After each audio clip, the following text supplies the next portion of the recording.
It's Monday, June 16th, 2025, and we have a big risk of severe weather up here in the northern central plains, stretching from the northern upper plains down into the central plains and then into northwestern Iowa and Minnesota. Well, their two greatest areas of concern being in central Nebraska and central Minnesota. These are going to be mostly fueled by a wind and hail threat, with a more robust threat for tornadoes up here in Minnesota. And then last but not least, we have a small wind threat down here in Mississippi.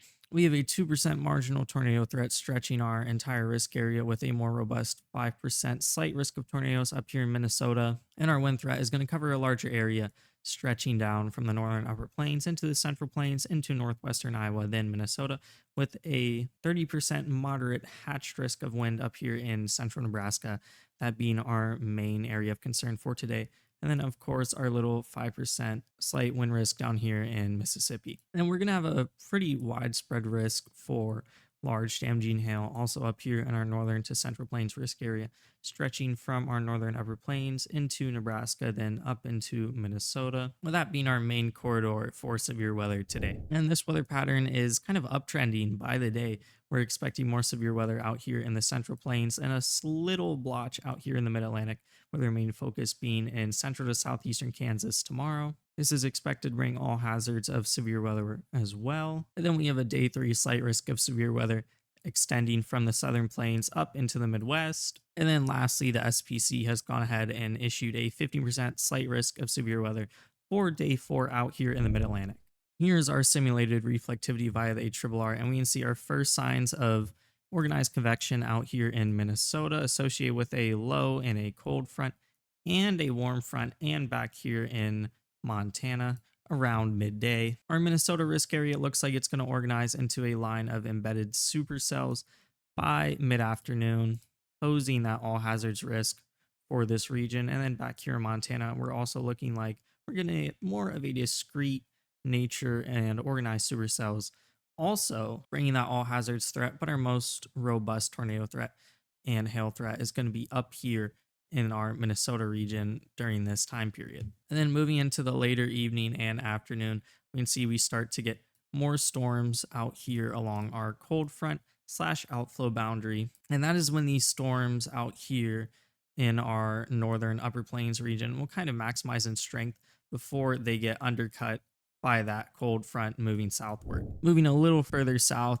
this is our central Nebraska risk area where we're expecting that wind threat to really materialize into the evening hours. And it's going to start out here in our upper plains convergence zone. And these storms are going to organize fairly quickly, as well as a couple of more discrete cells, which will probably turn into a storm cluster and crash into this line later in the evening. And right around the evening when that low level jet kicks in is when that wind threat is expected to maximize for these storms, with a hail threat being more when these storms are more discrete, but still being pretty formidable once these storms form into a cluster. And this will march eastward across Nebraska until it is undercut by that cold front. We can actually see a lot of our convection out here is dissipated because it's already been undercut by that cold front. And then it looks like our cluster is going to deorganize after that's happened to it as well later into the evening hours. Here are upper air dynamics and seeing what's providing that large scale forcing for storms out here today. We can see a short wave out here in Minnesota, which is going to help initiate storms in this region. And we see our jet max and another accompanying short wave out here in our Montana, northern upper plains and central plains risk areas, which is going to be one of the helpers for storms in this area as well. And then lastly, we have a trough down here, which is going to help be one of those storm initiators for those storms down here in Mississippi. Here is a sounding from our Minnesota risk area. We can see some curving in our photograph. And down here, we'll see that we have over 100 surface helicity, and we see some lower level shear, which could be expected to increase as storms get closer to that low and cold front. And then we see definitely enough organizing shear over that 40 knot threshold. So storms will definitely be able to get organized and produce that threat for large hail with those strong rotating updrafts. Moving over to our skew T chart, we see some veering in the winds, which is also going to help to spin those updrafts. We see lowest cloud levels below that 1 kilometer threshold, which means that these storms will definitely be able to reach down to the ground and have that tornado threat possibly be realized. We see really high low level lapse rates, and our overall lapse rates are going to be pretty solid at 7.8 Celsius decreasing per kilometer. We see good moisture, which is going to be enough for these storms to become strong and last a decent amount of time.